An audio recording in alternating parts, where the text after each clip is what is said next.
حدیث مبارک کې راځي عبد الله ابن عباس رضی الله تعالی عنه په جمعات کې ناست او اعتکاف ته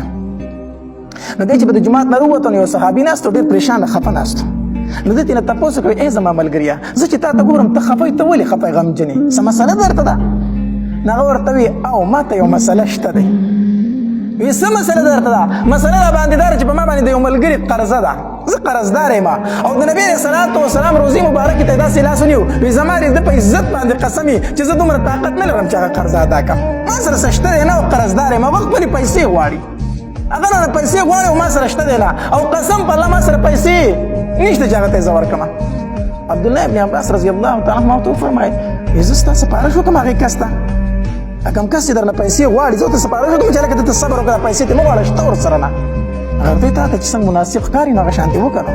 عبدالله ابن عباس رضی الله تعالی عنه روان شو د جومات نه ووته پیزار یې پخ کړو اوس ناست اعتکاف ته دی ښه روان شو د جومات نه ووت پیزار یې پخ کړو چې په لار روان شو نو دغه صحابي ورته وایي په چا چې قرضه وه وی ای د نبي علیه الصلاة وسلام د ترزیه ای د نبی علیه الصلاة وسلام د ترزیه خپل اعتکاف دې جویر کو ته اعتکاف ته ناست ته خو د جومات نه راوتې نو د جومات ته خو چې وځي اعتکاف ماتېږي نو خپل اعتکاف دې هېر کو نو هغه ورته وي عبدالله ابن عباس رضی الله عنه ورته وفرمایل ویل نه ما نه خپل اعتکاف نه دی هېر ما نه خپل اعتکاف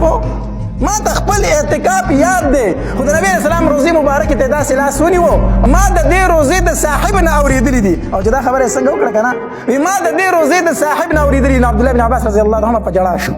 د سترګو نه یې اوښکې روانې شوې وایي ځکه زموږ د جدایۍ نه یې لا ډېر ټایم نه دی تېر شوی زموږ نه اوس جدا شوی دی کله یو مسلمان د بل مسلمان ورور امداد کوي په سخته کې الله تبارک وتعالی دته د لسو کالو د اعتکاف ثواب ورکوي د لسو کالو د اعتکاف ورته څه ورکوي ثواب ورکوي ما د دې روزې د صاحب نه اورېدلې دا خبره چې کله یو مسلمان د بل مسلمان په سخته کې امداد کوي او د هغه په کار راځي الله تبارک وتعالی ورته د لسو کالو د اعتکاف ثواب ورکوي د لسو کالو د اعتکاف الله او بیا نبی علیه الصلاة وسلام فرمایي وایي کله چې یو انسان د الله د رضا دپاره یو ورځ اعتکاف وکړي څومره یو ورځ اعتکاف وکړي الله تبارک وتعالی د دې انسان او تر جهنم ترمنځ درې خندقونه جوړوي درې خندقونه